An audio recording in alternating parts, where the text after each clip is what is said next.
जय मसीह की praise the Lord. आइए आज की डिवोशन के लिए प्रार्थना करते हैं।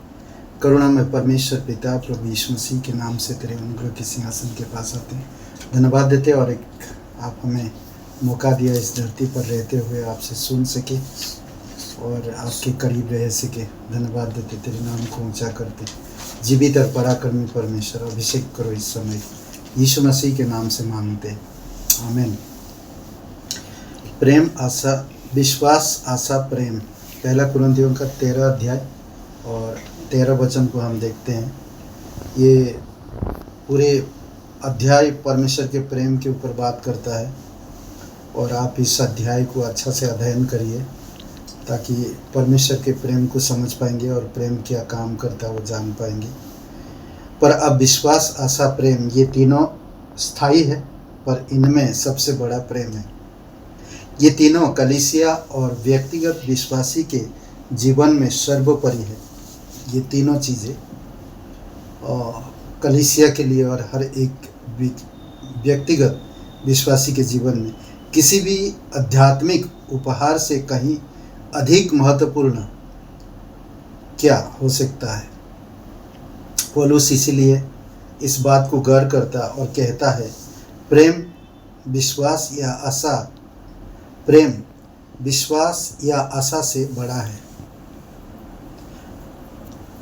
हमारे उद्धार के लिए विश्वास आवश्यक है। यूहन्ना 3 और वचन 36 में जरूरी है विश्वास। आशा यह अपेक्षा है कि परमेश्वर अपने वादों को पूरा करेगा और यह विश्वास के जीवन का एक महत्वपूर्ण हिस्सा है। रोमियो का 8:24-25 में। प्रेम इनसे बड़ा कैसे है, कैसे हम समझ सकते हैं। विश्वास लेता है और प्रेम देता है और लेने से देना अधिक धन्य है। प्रेरितों के काम 8:35 में कहता है। विश्वास उस हाथ की तरह है जो प्राप्त करता है, ये हमें ध्यान देना। प्रेम वह महान चीज है जो इसे प्राप्त करता है, आशा विश्वास के समान है और अपने लिए अच्छाई की अपेक्षा करती है। प्रेम दूसरों की भलाई चाहता है हमेशा। विश्वास और आशा एक लक्ष्य के साधन है, एक ही लक्ष्य के साधन है। प्रेम ही लक्ष्य है। विश्वास और आशा एक ही लक्ष्य के साधन है, प्रेम ही लक्ष्य है। जो भलाई के लिए सबसे अधिक करता है वह सबसे महान और वह सर्वोत्तम है और प्रेम ऐसा करता है। पहला कुरिन्थियों का 8:1। प्रेम और केवल प्रेम ही विश्वासियों को वह करने के लिए प्रेरित करता है।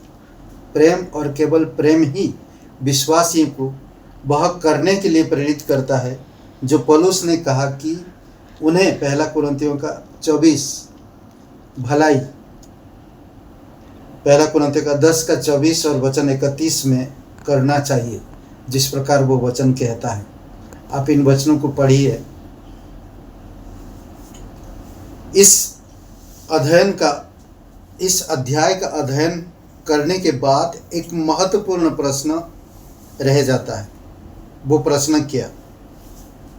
हम इस अगापे को कैसे प्राप्त करते हैं, अर्थात परमेश्वर लोगों के लिए। यह निस्वार्थ प्रेम है जो हम देख सकते हैं और समझ सकते हैं। इसका उत्तर गलतियों का 5 और वचन 22 में, पहला यूहन्ना 4:7 और वचन 19 में, रोमियो का 5:5 में आप देख सकते हैं और इन वचनों को पढ़ सकते हैं। ये प्रेम कैसा है। हालांकि यह प्रेम परमेश्वर से आता है, ये कोई इंसान से या इस संसार से नहीं आता। फिर भी विश्वासियों को इसके प्रति समर्पित होना चाहिए, इसका पालन करना चाहिए और इसे व्यवहार में लाना चाहिए। पहला कुरिन्थियों का 14 और वचन 1 में कहता है, प्रेम का अनुकरण करो। विश्वास, आशा, प्रेम इन तीनों स्थायी है। मैंने का थोड़ा सा डेफिनेशन दिया और पूरे अध्याय को जब आप पढ़ेंगे तो आप अच्छी तरह से समझ पाएंगे। तो प्रेम का अनुसरण करो। आमीन। आइए प्रार्थना करते हैं। पिता परमेश्वर, हम धन्यवाद देते आपकी अद्भुत प्रेम के लिए, धन्यवाद देते निस्वार्थ, अनंत और हमेशा रहने वाला। धन्यवाद देते प्रभु यीशु तेरी अद्भुत प्रेम के लिए। धन्यवाद आप, हम जब गुनहगार, जब हम बुरे थे तभी आपने प्रेम किया। उससे बढ़कर और प्रेम और किसी का नहीं हो सकता। धन्यवाद देते हैं, तेरी स्तुति महिमा करते। दयालु और करुणामय परमेश्वर, सारा आदर सारा महिमा हम तुझे देते, धन्यवाद देते। प्रत्येक कलीसिया भाई बहनों को अभिषेक करो और जो मीडिया में, यूट्यूब में सुनते वचन, आप उनको ब्लेसिंग करो और सच्चाई में, अच्छाई में, तेरे प्रेम में अगुवाई करो। यीशु मसीह के नाम से मांगते हैं, आमीन। ब्रदर एंड सिस्टर, सबको जय मसीह की। Praise the Lord. लाइक करिए, कमेंट करिए, शेयर करिए। बहुत बहुत धन्यवाद।